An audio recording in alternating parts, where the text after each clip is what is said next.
That's the Godfathers of the South. It's two of them. You know what I'm saying? You got P, baby, you know what I'm saying, and them. But when you talk about the heads, those are the two. You know what I'm saying? And you have to respect that. And Luke don't get as much as, you know, Lil J, because it's more than, you know, it's Florida over here.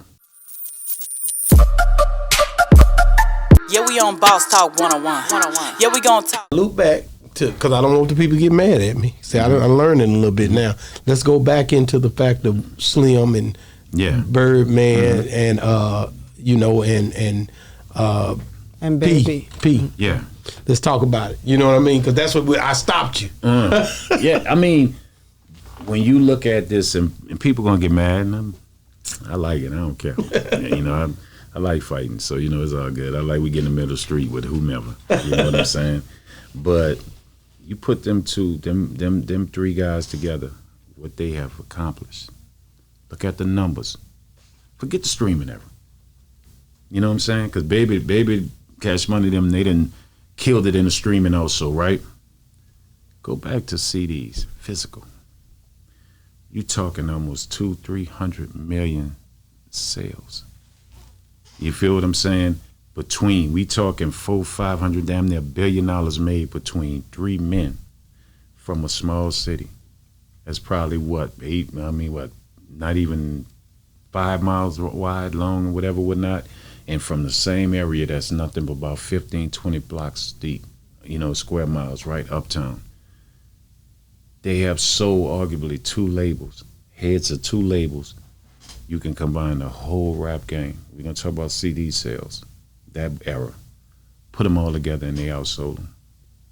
Wow. I want you to think about, they look at the numbers that each one of them sold.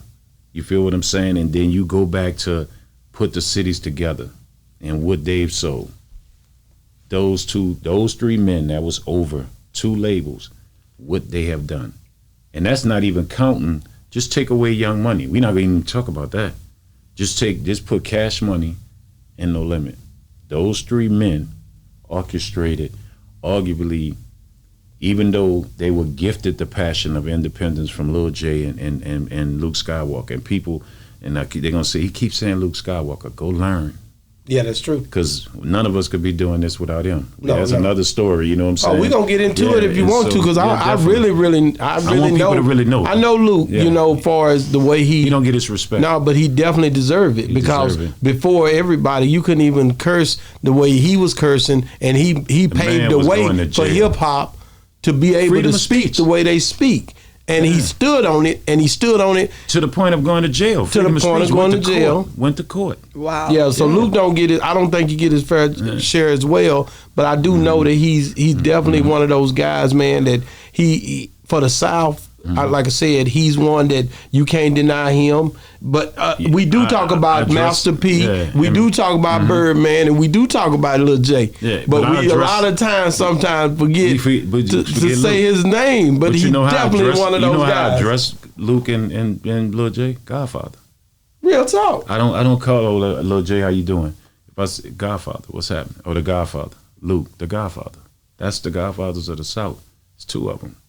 You know what I'm saying? You got P, baby, you know what I'm saying, and them.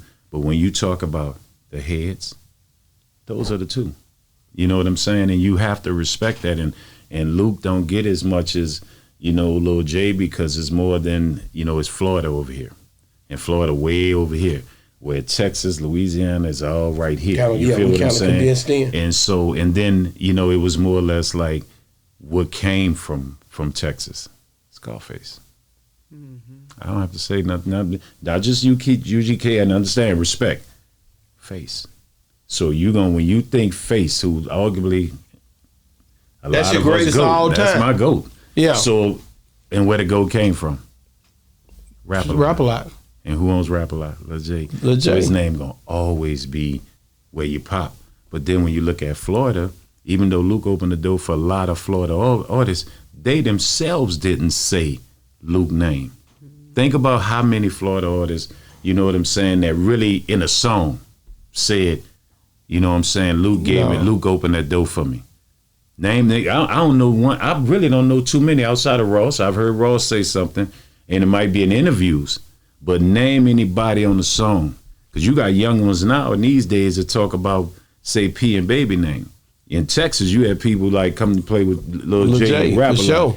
You know, Luke didn't get that respect like he should have got in his own state by artists that came out of that state. Whereas in Texas, you gonna say Lil J name and you gonna say rap a lot.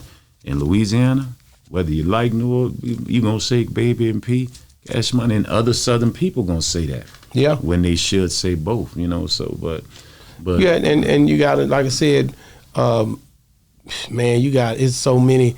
I was telling, being that Webby and them was there with y'all, Turkey Mail. You know, certain people, they don't get they don't Turkey Mail, but they don't talk. They quiet. They so in the cut to where they don't even want to. They ducked off. I've been on them lately. Man, I mean, we need at least something out here because it can educate our people. They remind you of? They remind you of Lil J, where you don't see J. You know what I'm saying? You don't see Lil J or whatever, whatnot. They don't remind you. You know, they remind you of that. Whereas like, we know they existed, you know, because I was there when, you know, we was at KL Studio when great Ron Spalding came down, and he was there to meet with Mel and you know what I'm saying, to get the trill and everything that was going. And we, you know, he was sitting there asking us, and I'm like, yo, this kid Boosie, these little dudes that they got, this is different. And it's different from New Orleans. It's different from us. You know what I'm saying? And so we basically, I was young. Who we saw our first big chick with a big ass and big thighs? Luke. Luke put it down. Luke. I mean, but just the point of even changed the way, if you grew up and the girl was slim, right? They thought that was cute, that's what they thought. And that was it. Yeah. Luke showed you different. So any female, Luke showed you different. Yeah, it showed you difference, and then he gave you like a variety show that white people he was always doing it because it was a variety show. When he doing what he got to do. You got the girls, you got the dancers. It's like back in in the older days when white people when the carnival come to town and you like, oh my God, look, you know, the animals, this, that, and that. But then when you go to Luke's show, and then they come out and you like. Damn. Well, he made it. I first seen him. I seen him probably. It had to be early on down in the country. He came down by Shreveport, in East Texas, where I'm from, and it was crazy, man. I think he got it. Yeah, it was crazy. It was crazy. So man. You know, it was like if Luke came to your city, it went down. It was like the carnival was coming to a small and the girls. City. They would come out, and show out, and they was because proud, they wanted to come and show out when that nigga come to town. Luke could pick them up. They come to show out when Luke pull up. Man, we gonna talk about that because that's we talking about it. We rolling. You know what I'm saying? I'm just telling you, they come to show out. But when you think about it, say what? Do the brand. Because the world, like I said, and the white people, no disrespect, you know what I'm saying. They was with the size 2 waist, right? Luke can easily say you could be responsible for the BBW and everything else. Or the fine chick with the thighs, and even the girl in school, because at one time, you know, and I knew this, you know, they would tease black females, you know what I'm saying? If you got this, you got a big old nose and all that, and they would be embarrassed. See, when Luke came along, you start looking at her different, like, damn, she kind of fine. She looked like a what? Luke dancer. Yeah. They became a term. If a girl was built, had thighs, and had some butt, right? She was called a what? A Luke dancer. Yeah. You got labeled like, so then girls start saying, well, I'm not fat. You know what I'm saying? I'm fine like a Luke dancer. He changed a lot.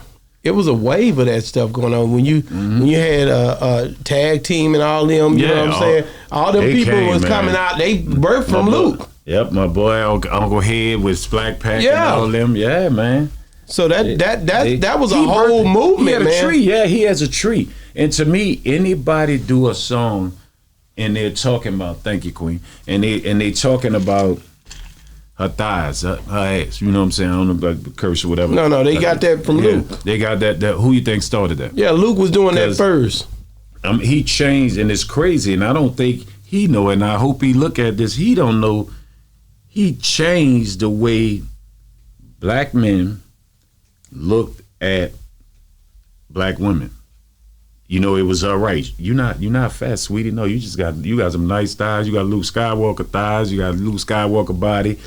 And then even white girls that was that size, that white guys would call fat and pigs and all this other stuff, right? Now you looking like that was measurement of fine. So if they was built like that, built Lakefield, built like a Luke dancer, girl, Luke set a whole standard.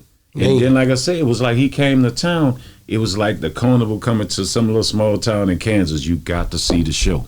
Yeah. You listen to the music. Yeah. But you went there because you know what he was about to bring on that stage. You know what I'm saying? What did you think about when him and Drake got into it? Hip hop went crazy right there. Man, the crazy part of that, you know, that's where we ran into P at Jack the Rapper's. We talked about that a little bit last time. And Luke Skywalker and Devereaux. I could tell you what Luke them had on there, yellow shirts with a red 305 on it from Miami. And when that happened, it was like, this was the crazy part about it. You get caught up because LA to Louisiana, you know, that's where the migration, you know, for the civil rights. A lot of people from Louisiana went to Los Angeles. You know what I'm saying? Mm-hmm. And so you had cousins in LA, and so we was relating to Dre and them. You know what I'm saying? Because we wore khakis. That's right. You know what I'm saying? And we related to that. We related to that look, to that music because of the relation. But then Luke was our fun side. Luke was everything, right? So when they start having their beef, it was almost like, man, I don't want to listen to that Snoop song, man. If it's banging, though, you know what I'm saying? If it's banging now, you know what I'm saying? When I 187 with my, man, you just like, but then you got Luke them where it's like, man, them boys in Miami and Florida, they serious. You felt like that was going to be the clash of the Titans. You got L.A., California, they warriors, they soldiers. And you got Miami. They soldiers, they real ones. So you never wanted them to get close to each other because you knew it would be bad. And then you have somebody like Luke who you think is all about ass shaking, but he a real one. Yeah. Very real one. Yeah. Very real one. And then you got over here, you know what I'm saying, with the Yeezys and all that stuff and you know, real ones. And you got Snoop and you know he's a Crip that's back. You know, it's like you looking and then it's like we love their music. But Luke from the South. But when he said gap teeth in your mouth so much, man, that crossed the line. Hey.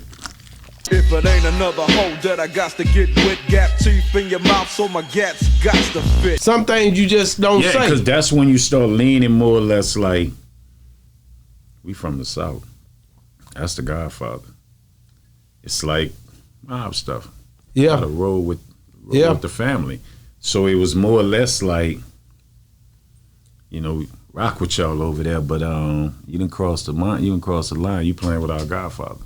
Yeah. You know, we love you, Snoop. You know what I'm saying? Dre, we love you. You know, we love it all, but that's us right there. I didn't see that coming. I seen the Eazy coming, you know, but the Luke, this part of that song when it first came out, it caught me by a total surprise. Dre can't be touched. Luke's bending over. So Luke's getting stuck. Bust. I think, but then it goes back to what I was saying. Because he dissed both of them in that song. But it goes back to what I was saying. The West Coast being that son that likes to start shit and likes to get. Think about where all the beefs, a lot of beefs go. We're gonna keep it 100. If you look at, sad to say, Pac and Biggie, right? Biggie was quiet. Pac kept coming and coming and coming. That's that West Coast. That they warriors, man. And it's like once it start, they want it. And they gonna keep on and keep on and keep on and keep well, pushing. You guys should. It may take on a whole nother level as well. Yeah, it got real serious real fast. It got real serious. Yeah, we on Boss Talk 101. Yeah, we gonna talk.